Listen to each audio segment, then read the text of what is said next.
here, and we know what we're here to talk about today. This isn't a new conversation, it's one that the governor's been having and our local leaders recently.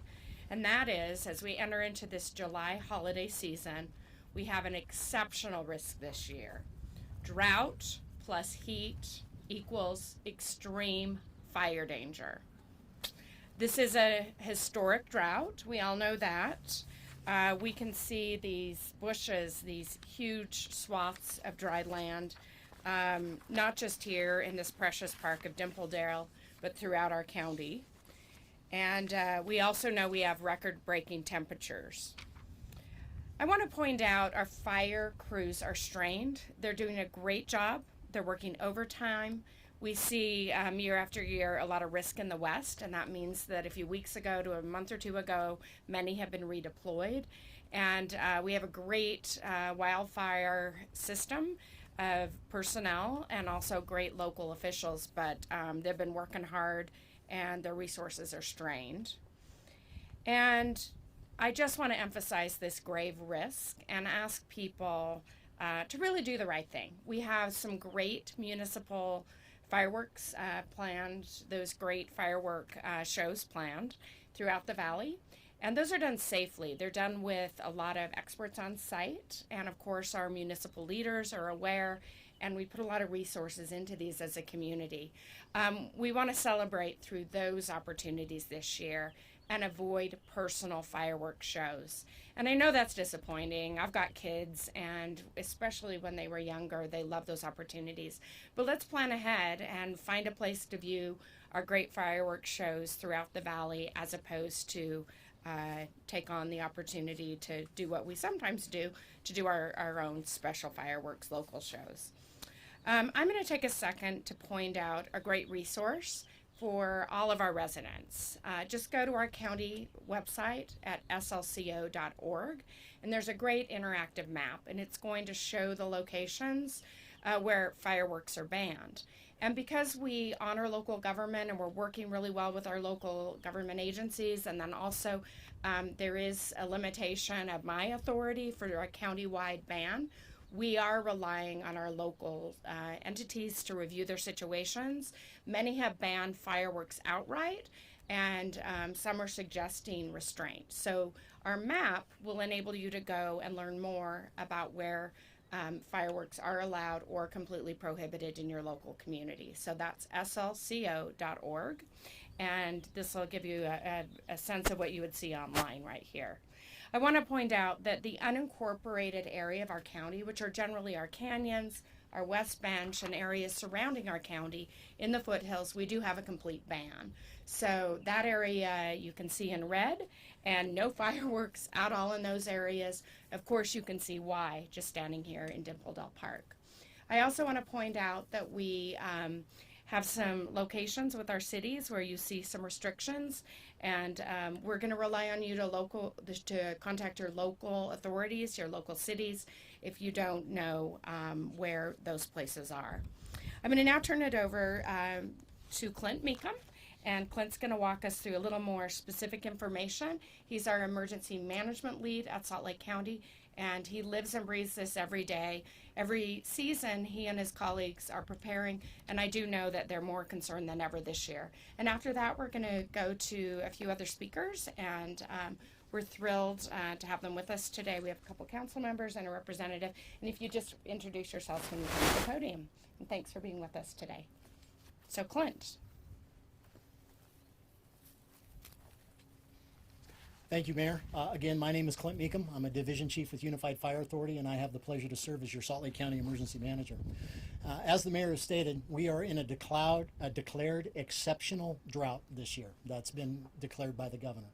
And that causes us concern for our entire fire season with those conditions being in place. I wanted to just reemphasize again, we are working with our municipal partners on a daily basis to update this interactive map. This interactive map can show a resident, if they go to slco.org and click on the map, you can actually enter your address and it will drop a pin and show you if you are in a restricted area or not. I want to emphasize that we are continuing to get restrictions from our municipal partners.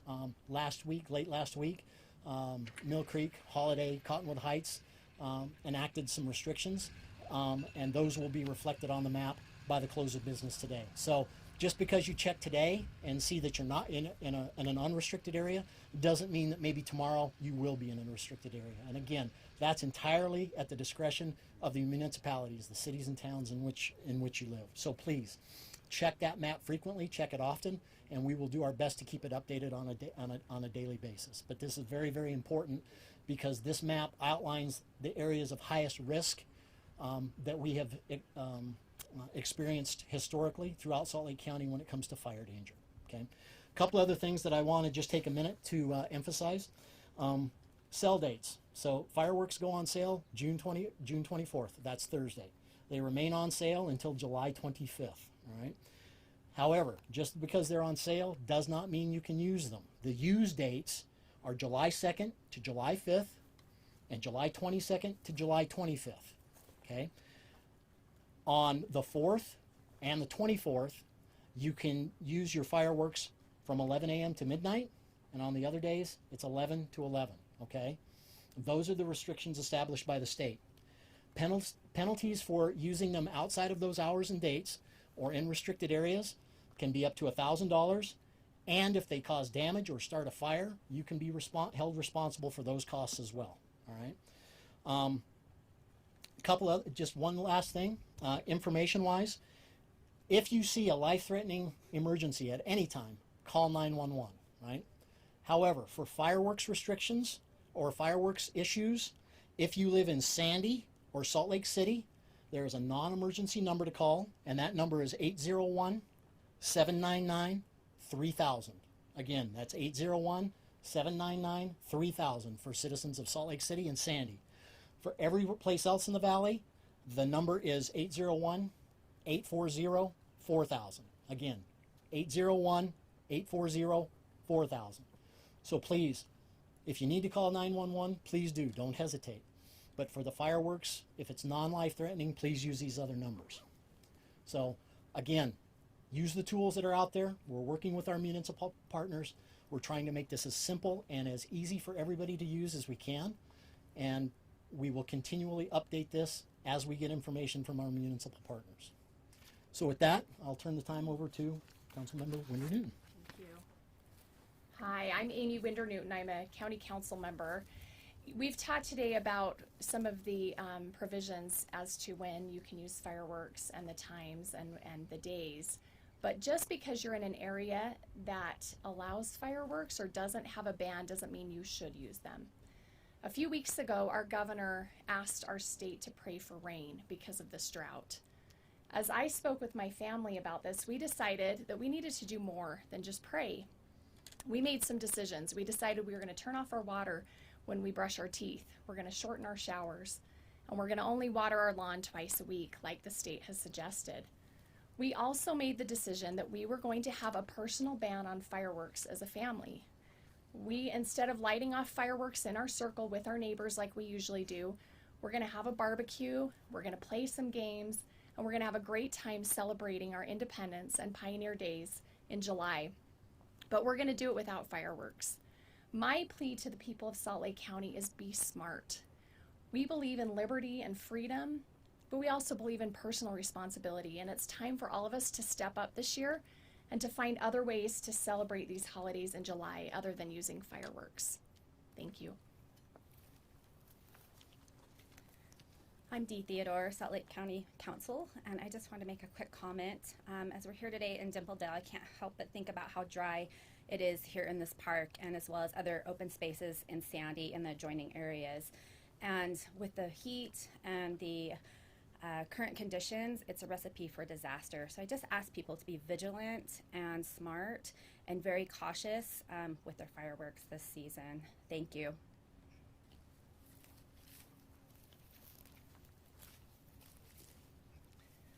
Hello, my name is Suzanne Harrison and I represent House District 32, and this is my community that I represent. And people are really worried about the risk fireworks pose Both Sandy and Draper in recent years have had serious fires as a result of fireworks, and the people in my community are worried about risk to property, but more importantly, risk to life and risks to our first responders that are already stretched so thin. I really urge people to take personal responsibility this year, find other ways to celebrate the holidays, but we need to go a step further. Our current one-size-fits-all statute regarding fireworks is tying the hands of local communities, and we need to allow them the local control to reduce fire risk and address the concerns that each community has and that are all different. So I call for state action to enable folks more local control over fireworks. Thank you so much for coming. And before we take questions, I just want to point out how quickly, you look at this dry brush. You look at this dry brush, and that would go up rather quickly. If it's near a flammable bush or another structure, disaster is the next step. So just want to point out, we know, having lived here in Utah, the beauty of our land, our access to our foothills and our mountains is amazing. And as you're out recreating, even beyond your home, be very, very careful, in addition to just your cautious nature regarding the personal choice around fireworks this year. So with that, any questions, anyone? Mayor, I had a question, also maybe for Representative Harrison, but we've heard the governor say he wishes he could enact a statewide ban, and it's called the law around what cities can or can't do messy. So what do you wish was different about state law to allow local governments more authority to ban fireworks this year, in years like this of exceptional drought? Well, I think depending on who we are, we have a different viewpoint as to whether or not a ban or just a voluntary guide is the proper way to go. The legislature did reduce emergency authority of local officials, including myself, this past year. I think that's unfortunate, but we're left with some important tools right now, and that is local decision making, which are, in this case, our cities making some choices, our municipal governments, and then in addition, ultimately, families, people, as Councilwoman pointed out, making the right choice here. And I'll turn it over to the representative. So I'm hearing from countless members of my community, but also local elected officials at the city level, that they feel that their hands are tied in terms of being able to enforce additional restrictions to keep their communities safe. And I feel like our one-size-fits-all current statute is not addressing the needs of local communities. The needs and fire risks of Sandy with our wildland urban interface is going to be very different from a different part of our state with agricultural risks, and we need to allow the people closest to the people, the elected officials closest to the people, that authority to reduce the risk, to keep our firefighters safe, to keep our community members safe, and to keep property safe. Our firefighters are already stretched thin fighting many fires, and those local officials need greater authority. Mayor, what can Salt Lake County do? What can you do with regard to county properties, or just any additional restrictions you can do, or can you? So we every year restrict in our buildings and within our parks. So no personal fireworks in any county official or any county sites. I know that we're taking it even more seriously this year. So again, a ban on all county properties for fireworks. We are more aware this year. Our rec centers and our parks officials, our staff on the ground, are going through an additional review to make sure that we have good procedures should anything happen. But again, we do have a ban on all of our county facilities and properties. Mayor, you said that the county is limited in what you can do, but if you had the power for a full-out ban, would you or not, and why? I deal with what options are put before me, so I haven't gone through the review process to determine whether or not we would indeed pose a ban. if I had that unilateral authority, which I don't have. I do know that this is a very, very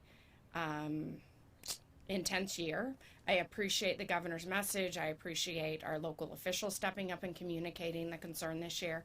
I think we're going to listen, and I feel some relief in that our foothills are already under a ban and will continue to be. Our federal lands and the perimeter, as you see, of our county is generally under a ban. So that gives me some relief that if we will have fires. I think Clint could probably speak to how many you typically are dealing with in neighborhoods and locations throughout. In fact, if you don't mind, come answer that question and let us know. But I am relieved that our federal government and our county facilities are operating under a ban, and many cities have indeed imposed a ban. Thank you, Mayor. So to go to the increase in call volume during the 24th or the 4th and the 24th holidays, traditionally the 10 fire departments within Salt Lake County experience anywhere from a 35 to a 50% increase in calls for service during the periods where fireworks can be lit off. It depends on the year. So it does provide an exceptional strain on the first responders, both law enforcement and fire, to respond to those calls for service. And there's also an increased cost, as in most fire departments throughout the valley will put on additional staff during the evening hours to deal with those increases for calls for service. So there is a strain and it on the normal emergency services, if you will. Representative Harrison, do you plan to run a bill to try to increase that flexibility? And do you think if you do, does it stand a chance in the legislature? I have filed legislation for the upcoming general session. I also believe action is needed right now in the midst of this unprecedented drought and high temperatures. We know we're getting hotter, and we know our wildfire seasons are getting longer. I think we need additional statute that unshackles our local communities to be able to address the risks in their communities. So I do plan to run legislation.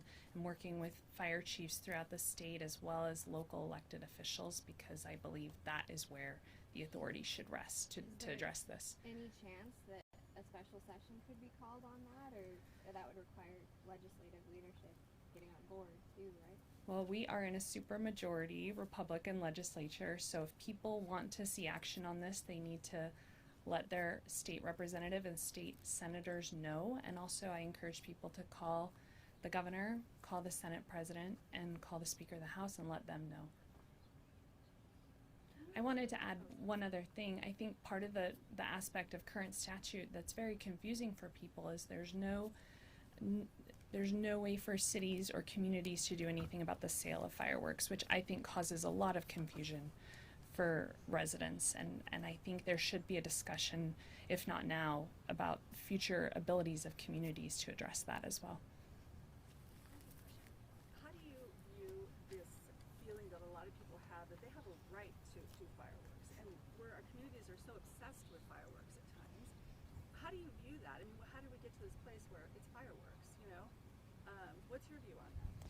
Well, we all follow traffic laws. We all follow all sorts of laws to keep each other safe. And this year, I think with our unprecedented drought and high temperatures, we need common sense to play a role as well. And I urge people to celebrate the holidays safely. I really like Councilmember Winder Newton's idea. Let's celebrate with a little tweak this year to allow the professionals to use fireworks and keep our community safe and our first responders safe and ultimately save lives. Mr. Meekum, can you talk about what's going on with firefighters right now? Have local firefighters been sent to other areas, or what's the status of staffing right now? So most of the fire departments in the valley are maintaining their normal staffing right now.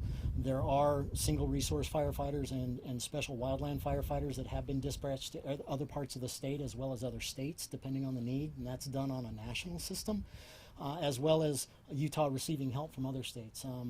Last week, for example, there were some firefighters from CAL FIRE from California in the central part of Utah helping with the fires down in that part of the state. So this is actually a national system that is used to help bring in those resources, but those resources are finite, and the more fires we have, the less resources are available to fight those fires. And what we're talking about here today is one way to help us prevent increasing the volume of fires so we can better utilize the resources we do have.